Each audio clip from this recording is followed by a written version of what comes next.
All right, hello everybody. This is our final group presentation. We are using an app called Zoom, and hopefully you are able to see this link as provided. The topic that we chose to do our project on was leadership, which is really fitting with the overall course topic. So on behalf of our group, which all of our names are provided on the first screen, me and Barbara will be presenting this PowerPoint. Hi, my name is Barbara, and today's presentation is going to focus on the value of leadership in the workplace.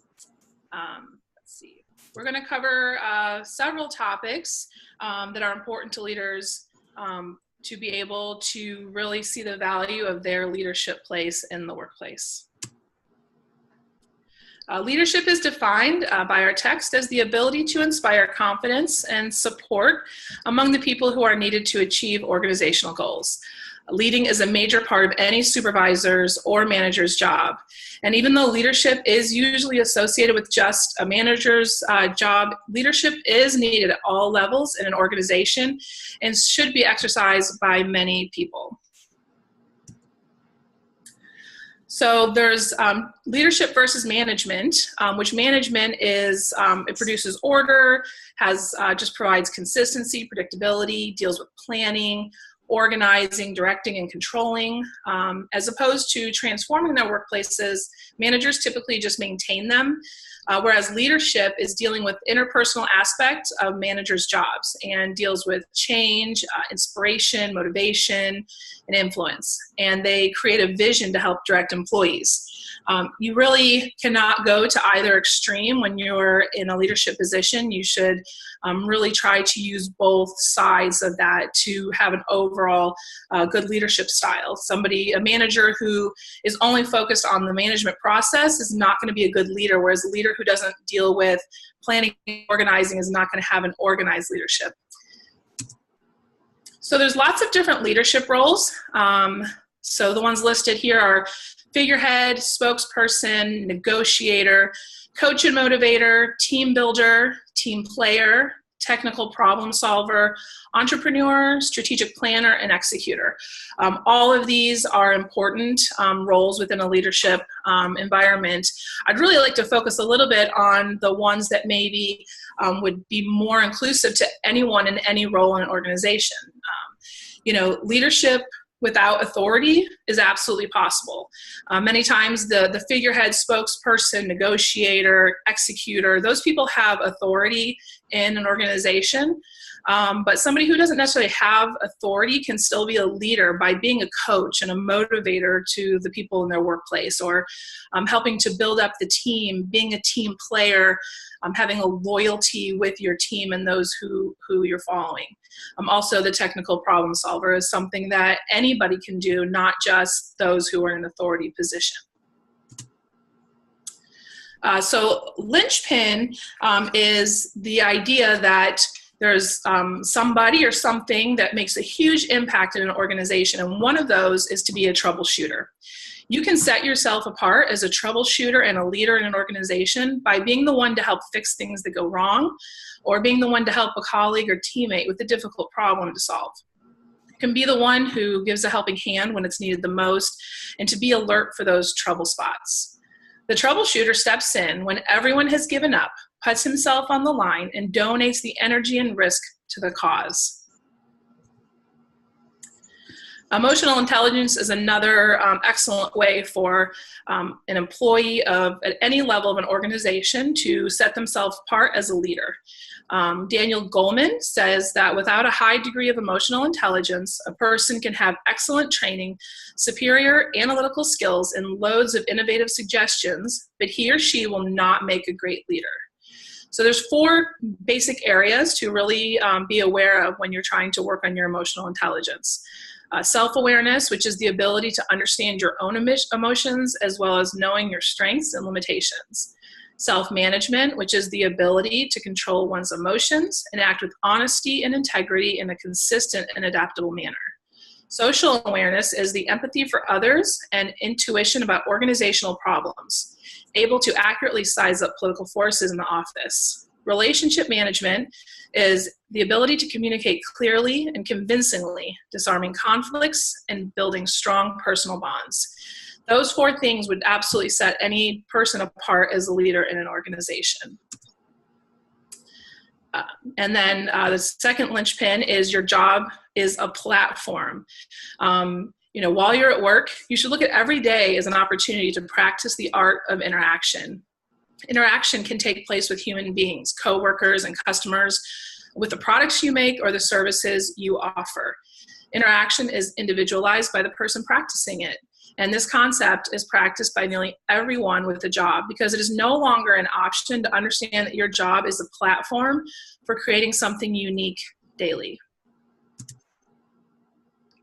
All right, and I will take over from here. The first slide that I'm covering is the What's in it for me that was provided in the linchpin attachment through our course. I found the section really interesting because something that I value in just my part-time job day to day is that you can always find something really influencing that motivates you to keep going, whether it is something that's just listed here like the money, or if it's an exterior motivation like trying to support your family or something like that. There's always something that you can find within your role at work that makes it worth it. And I think that's one of the most important parts about a job, because without that, you kind of lead into a poor attitude. That leads me into the next slide, which is the task-related attitudes and behaviors. And so they have a lot of them listed here, like adaptability and being strategic, and again, focusing on that motivation, which is a really big aspect of leadership. But my favorite one is the innovation. And so what we kind of summed it up to from our text was no risk and no reward. It's tricky being a leader because sometimes you're put in a position where you really have no option but to try and find a creative way to do something, and it's never been done before within maybe your line of work or even just your company itself. And taking that risk is either going to be a fail or a pass. And I think that when you have the attitude going in that there could be a reward coming out of it, overall your work environment grows to be a better place. So that's one that I really wanted to focus on during this slide. And next we have the decision-making styles. And so kind of tagging on what we just spoke about, having to make those decisions sometimes comes at a hefty cost, and you don't have to do it yourself as a leader, especially in today's workplaces, which are becoming more and more inclusive. You have the option to stick to a traditional route and be the leader/manager that makes the decision themselves. And depending on your role, sometimes that is the only option. But then you also have the option to include your coworkers and your employees that work under you. And through our text and all the information provided throughout this course, it's seeming like that's a really influential way of making a decision, because without including your team, they kind of feel that you're just leaving them to the side and you're making all the decisions for them. And yeah, in some cases that is necessary, but with careers within supervision and management, when you're at a retail job and you're trying to set up a really cool display, sometimes having your employees, who typically are consumers of the same location, they know what customers are looking for. And so being able to consult the group, and whether it be the group as the whole or pulling them in one-on-one, making those decisions can be a group process. And sometimes the end result ends up being better for the organization as a whole. All right, and so leading into the 2 types of influence tactics. And so this is the slide that I was really excited about, because I think being influenced at work is, when it's done correctly, like the left column says, where it's essentially ethical and honest influence tactics, it's a really good thing. The essentially dishonest and unethical influence tactics are not so good, obviously. Being able to have a manager that is kind of forcing you to get your job done, which is what they're supposed to do, but in a way that makes you feel almost kind of good about yourself, or tagging back onto the linchpin, reminding you of what's in it for you, is extremely beneficial. And so the biggest the bullet point there for me would be explaining the benefits to the target. And so, do you want to set up a display based on what your idea of it is? Maybe, maybe not. It's a lot of power that your leader/manager is giving to you, but being able to do that allows you to find a sense of growth within your organization and even maybe feel like you have that trust from your manager. And so when it's a good type of influence, it's really good. But then, of course, where there is good, there unfortunately is sometimes bad. And so with things like debasement and just the general manipulation sometimes is not so great. If you're being threatened by a manager, it's probably not a good situation. So as growing leaders ourselves, it's especially important to really think back to these influence tactics that are listed and try and be the biggest team player and the biggest coach and motivator that you can be for your employees, because without that, it does tend to grow to be a really negative work environment, and that's not something that anybody wants. But tagging off of that, we have the motivation and coaching skills section. And this is another really interesting section because I learned a lot about coaching here. And I didn't really even know that I fell into the stereotype that the book listed, where I thought coaching was kind of just a one-on-one sort of thing. And it can be a group thing, and it can be just a general motivation session. A lot of corporations now and businesses have team retreats and team building dinners and stuff like that. And when you do that, you're developing those skills that really allow you to know your employees and your workers one-on-one. And so when you do that, you know how to influence them and how to motivate them. And again, this all really tags into the what's in it for me section.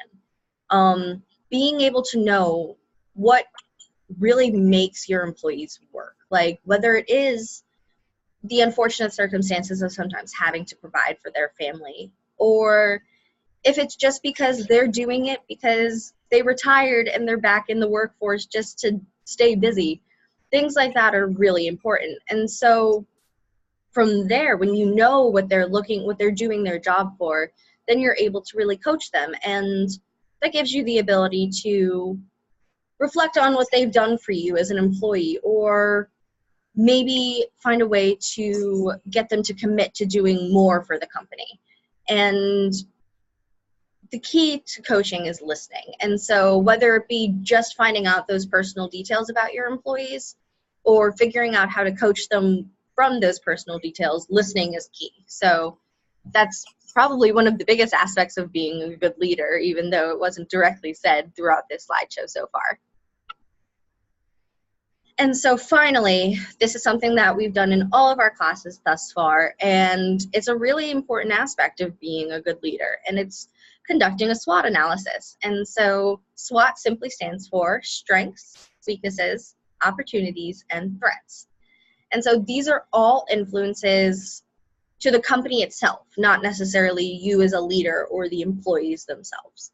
And so when you conduct a SWOT analysis, you're really delving deep into what the company is and who your competitors are and how the market itself is working and controlling everything that you do on a day-to-day basis. And so when you do a SWOT analysis, the purpose of it is truly to figure out where your company can grow and why it should grow. And so those strengths and those opportunities are great places to start improving your weaknesses and threats. So if you have an external company that is selling the same products as you for cheaper prices, or maybe even offering more coupons to your consumers, you can use that information to try and build and make your company or your corporation or your small business a leader in the market itself. And so when it comes to a SWOT analysis, you as a leader typically do have to conduct them and make them and figure out all the crevices of them. But it's also to make sure that the business that you're overseeing becomes a leader itself too.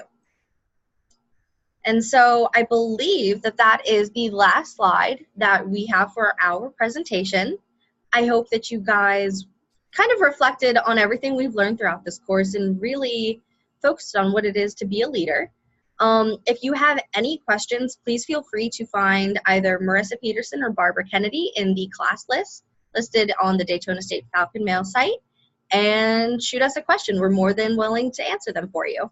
Thanks so much, guys.